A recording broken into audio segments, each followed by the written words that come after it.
আজ আরজিকর কাণ্ডে সঞ্জয়ের সাজা ঘোষণা আজকে হতে চলেছে। যাবজ্জীবন কারাদণ্ড নাকি ফাঁসি, কি শাস্তি দেওয়া হবে সঞ্জয়কে, সেদিকে তাকিয়ে এই মুহূর্তে গোটা দেশ। ন্যায় সংহিতার যে ধারায় দোষী সাব্যস্ত সঞ্জয় রায়, 2 সাজারই বিধান রয়েছে তাতে। আজ আরজিকরের সঞ্জয়ের সাজা ঘোষণা, যাবজ্জীবন কারাদণ্ড নাকি ফাঁসি, কি শাস্তি শোনাবে আজকে শিয়ালদা কোর্ট, সেদিকেই তাকিয়ে রয়েছে এই মুহূর্তে গোটা দেশ। এই মুহূর্তে শিয়ালদা কোর্ট চত্বরের সামনে ছবিতে ঠিক কেমন, কতটা নিরাপত্তা ব্যবস্থা আঁটোসাঁটো করা হয়েছে, ঠিক কি ছবি উঠে আসছে আমরা সেটাই জানবো। এই মুহূর্তে নজর রাখতে হচ্ছে সরাসরি। কথা বলবো আমাদের প্রতিনিধি অয়ন ঘোষাল এই মুহূর্তে আমাদের সঙ্গে রয়েছেন। অয়ন, গত পরশুদিন আমরা দেখেছিলাম যে নিরাপত্তা ব্যবস্থা যথেষ্ট ঢেলে সাজানো হয়েছিল, কারণ রায় ঘোষণার দিন ছিল, এবং আজকে আরো বড় দিন, আজকে সাজা ঘোষণা হবে। কি ছবি এই মুহূর্তে?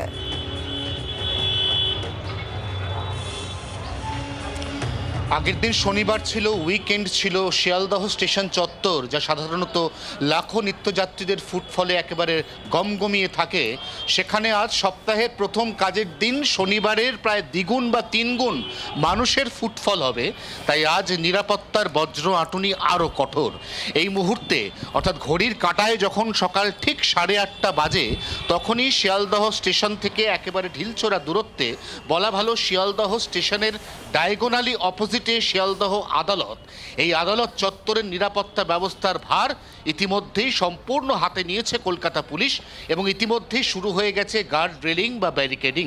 আমরা আগের দিন দেখেছিলাম শুক্লা, এখানে একটা 3-স্তরীয় নিরাপত্তা বলয় তৈরি করা হয়েছিল, এবং তারপরে ঠিক যতক্ষণ সঞ্জয় রায় এই শিয়ালদহ আদালতে ছিল ততক্ষণ পর্যন্ত যাতে পথ চলতি মানুষ, নিত্যযাত্রী, শিয়ালদহ স্টেশনে যাতায়াতকারী মানুষ, তাদের চোখ আদালতের গেট পর্যন্ত না পৌঁছতে পারে, সেই জন্য পুলিশের উঁচু উঁচু বাস, প্রিজন ভ্যান, এগুলোকে একেবারে সার দিয়ে দাঁড় করিয়ে দেওয়া হয়েছিল। এটাও পুলিশের স্ট্র্যাটেজির একটা অঙ্গ ছিল বলে পুলিশ সূত্র দাবি করছে।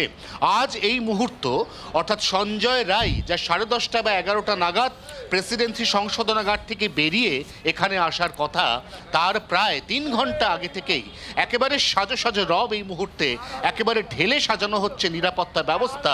ইতিমধ্যে আদালতের যে মূল ক্যাম্পাস, তার গেট খুলে দেওয়া হয়েছে, সেখানে একে একে পুলিশের গাড়ি ঢুকছে, পুলিশ কর্মীরা সেখানে তার মতো করে পজিশন নিচ্ছেন, এবং যত সময় গড়াবে অর্থাৎ ঘড়ির কাঁটা যতই 11টা 11:30টার দিকে এগোবে, ততই নিরাপত্তার এই বজ্র আঁটুনি আরো কঠোর থেকে কঠোরতর হবে বলে পুলিশ সূত্রে খবর। শুক্লা, একদমই অয়ন, গত শনিবার যে ছবি আমরা দেখেছিলাম, সময়ের সঙ্গে সঙ্গে বিভিন্ন মঞ্চ, যেমন নাগরিক মঞ্চ, চিকিৎসকদের বিভিন্ন সংগঠন, তারা ভিড় করতে শুরু করে দিয়েছিলেন। আজকেও কি সেরকমই ছবি সময়ের সঙ্গে সঙ্গে দেখা যাবে?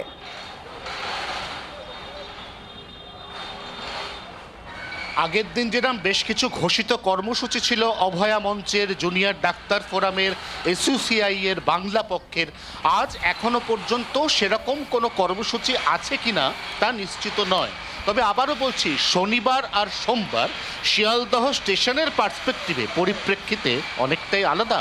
শনিবারের ভিড় আর শিয়ালদহ স্টেশনে সপ্তাহের প্রথম কাজের দিন সোমবারের ভিড়ের মধ্যে একটা চরিত্রগত ফারাক রয়েছে, কারণ এখানে ফুটফল, মানুষের যাতায়াতের সংখ্যা 2 থেকে 3 গুণ পর্যন্ত বেড়ে যাবে।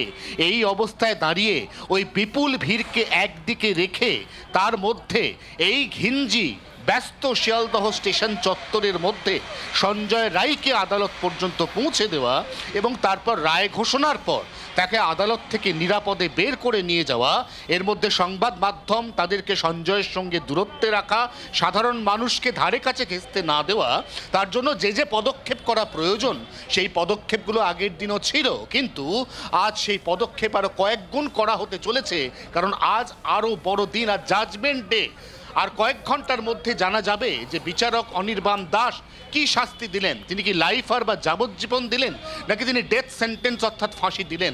অতএব সেটা জানার জন্য উৎসুক মানুষ, তাদের উচ্ছ্বাস, তাদের সমস্ত রকমের যে প্রতিক্রিয়া, এই প্রতিক্রিয়াগুলোকে যাতে এই চত্বরের সম্পূর্ণ বাইরে রাখা যায়, সেই আয়োজন, নিরাপত্তাজনিত সেই আয়োজন ইতিমধ্যেই কিন্তু করতে শুরু করে দিয়েছে কলকাতা পুলিশ। একদম নয়ন, তুমি আমাদের সঙ্গে থাকো। আজকে সাজা ঘোষণার দিন, আর কয়েক ঘন্টার অপেক্ষা, তারপরই জানা যাবে সঞ্জয় রায়কে কি শাস্তি দিচ্ছেন বিচারক।